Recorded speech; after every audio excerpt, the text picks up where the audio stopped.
देखिए आदरणीय श्रोतागण, जैसे भोजन संबंधी जो विधान है तो उसके बारे में प्रकाश डाल रहे हैं। और उस विषय में जो आयुर्वेद सिद्धांत सार यूट्यूब चैनल है, तो आपका स्वागत हम करते हैं। और निवेदन है कि चैनल को सब्सक्राइब नहीं किया है तो सब्सक्राइब कीजिए। और वीडियो आपको अच्छा लगता है तो इसे लाइक अवश्य कीजिए। और लोकहित में ऐसी जानकारियों को आप शेयर अवश्य कीजिए, साझा कीजिए।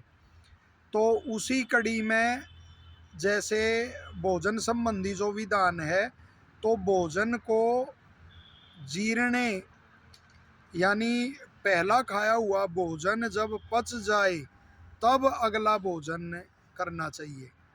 जैसे पहले उष्णम, सन्निग्धम, मात्रावत और आगे है जीर्णे के पहला भोजन जो खाया है उसके पचने पर ही अगला भोजन फिर करना चाहिए। और यदि उसके न पचने पर दूसरा भोजन कर लिया जाए तो फिर वो लिखा हुआ है, जो पहले भोजन का आधा पका हुआ रस है, यानी पूरी वो रस वो पका नहीं है, तो वो फिर दूसरे भोजन के रस के साथ मिलकर और तीनों दोषों को प्रकोपित कर देता है, वात को, पित्त को और कफ को। और आयुर्वेद में इसे अध्यसन भी कहा गया है।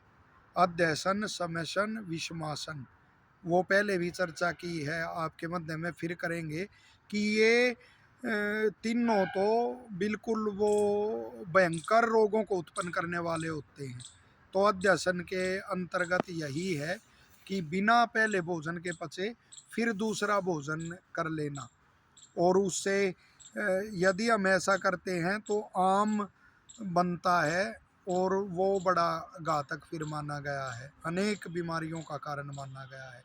और यदि पहले भोजन के पच जाने पर दूसरा भोजन किया जाए तो देखिए उसमें लिखा हुआ है कि, और जो आयुर्वेद के ऋषि लिखते हैं हम वही बात रख रहे हैं, वरन ज़्यादा जानकारी यही मिलती है कि ऐसे ऐसे भोजन करेले उसकी हानियाँ इस विधान से नहीं करोगे तो हानियाँ होंगी। लेकिन क्या हानियाँ होंगी हम उनका भी वर्णन आपके सम्मुख कर रहे हैं।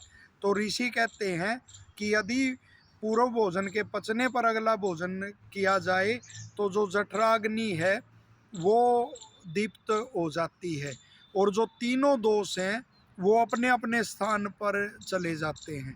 जैसे आमाशय में कफ की प्रधानता होती है और ग्रहणी उसमें पित्त की प्रधानता होती है और जो आंत है उनमें वायु की प्रधानता होती है और भोजन फिर इसी क्रम में उनमें पचता है, इसी प्रक्रिया में। तो वो दोष आप अपने स्थान पे चले जाते हैं। और देखिए कितना महत्वपूर्ण विषय है, जो रसवाही स्रोत होते हैं उनके मुख खुल जाते हैं यदि पहला भोजन पच गया है तो। और जो रसवाही स्रोत हैं उनका जो मूल है वो हृदय और धमनियाँ हैं।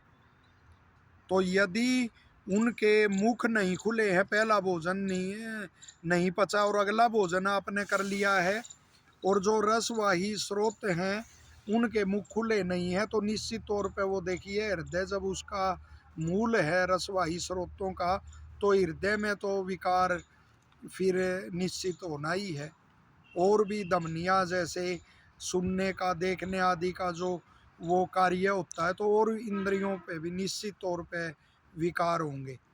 तो इसलिए उसे रसवाही स्रोत जब खुल जाते हैं पहले भोजन किया है उसके पचने पर, और फिर वायु का अनुलोमन हो जाता है, यानी उद्गार रूप में वायु निकलता है, डकार रूप में या पान वायु के रूप में निकलता है, मलमूत्र की वो हो जाती है, उसका वेग से निवृत्ति हो जाती है।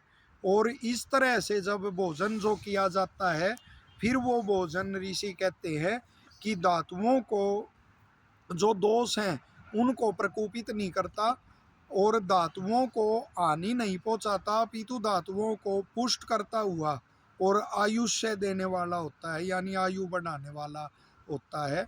तो ये अवश्य ध्यान रखें कि पहले भोजन के वो है जो पचे बिना वो अगला भोजन न करें। आशा है यह जानकारी आपको अति उपयोगी लगेगी और ऐसी ही महत्वपूर्ण जानकारियाँ इसी कड़ी में और आगे आपके साथ साझा करते रहेंगे। सबका धन्यवाद।